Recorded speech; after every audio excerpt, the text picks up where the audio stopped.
le temps de partager la Bible ensemble et de commencer ce culte. Je vous invite à ouvrir la Bible. C'est dans le psaume au chapitre 23, psaume 23 dans la Bible, versets 1 à 3. Je vous laisse chercher.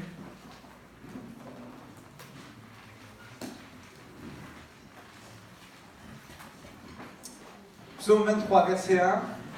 Cantique de David. L'Éternel est mon berger, je ne manquerai de rien. Il me fait reposer dans de verts pâturages. Il me dirige près des eaux paisibles. Il restaure mon âme. Il me conduit dans les sentiers de la justice à cause de son nom. Amen. Je relis le premier. L'Éternel est mon berger, je ne manquerai de rien.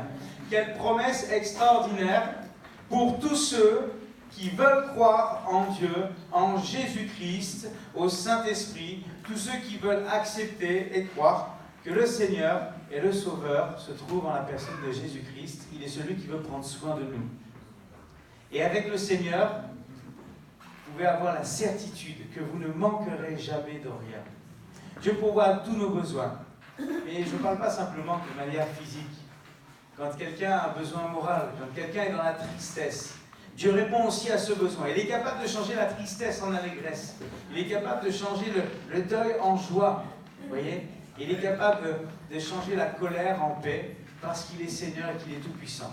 Je ne manque jamais de rien avec le Seigneur. C'est une vérité qui est inscrite dans la parole de Dieu et qui est bonne pour chacun d'entre nous. Que nous croyons en Jésus-Christ déjà ou que nous ne croyons pas encore en lui, cette promesse, elle est pour tous ceux qui veulent accepter le Seigneur. Parce que si nous lisons au tout début, l'Éternel est mon berger, il y a quand même une condition. Pour recevoir de la part du Seigneur tout ce dont nous avons besoin, pour être dans l'abondance, pour ne jamais manquer de rien dans notre vie, pour être comblé et béni, il faut accepter que Dieu soit notre berger. L'Éternel est mon berger. Et pour qu'il soit mon berger, Dieu ne s'imposera pas à celui qui le refuse, mais à celui qui l'accepte. Alors, vous donnez le feu vert et vous ouvrez la porte de votre cœur pour que le Seigneur puisse entrer et qu'il fasse de vous sa brebis, qu'il conduira près des eaux paisibles.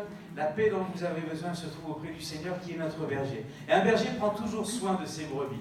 Un berger s'assure que le troupeau soit en forme, que chaque brebis, chaque espèce qui se trouve dans son troupeau puisse donner naissance à des petits et que le troupeau grandisse.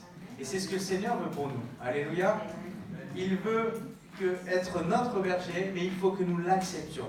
Il faut que je puisse dire un jour, Jésus est mon berger parce que je lui ai dit oui. Et il faut accepter le Seigneur dans sa vie.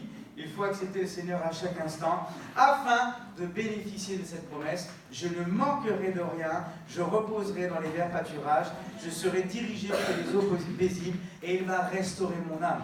Combien de gens sont détruits aujourd'hui? Combien de gens sont dans la souffrance, dans la peine, dans l'affliction? Parce qu'ils ont placé Dieu derrière eux. Parce qu'ils ont placé Dieu derrière eux, dans leur dos. Et que Dieu n'existe pas pour eux, bien que Dieu se présente à chacun d'entre nous ce matin. Que nous puissions, nous aussi, croyons déjà peut-être dans le Seigneur, ce matin nous rappeler de cela. Que nous voulons faire monter une louange, une adoration qui est digne pour le Seigneur. Je terminerai donc avec un verset, Jean chapitre 8, verset 36. Si donc le Fils, il est question de Jésus-Christ, si donc le Fils vous affranchit, vous serez réellement libre. Si vous voulez être libre, si vous voulez être béni de la part du Seigneur, eh bien, puissions-nous accepter le Seigneur comme notre maître.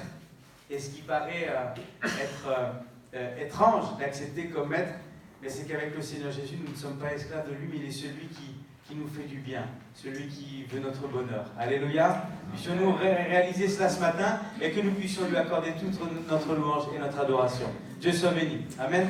Je laisse la place au chant maintenant.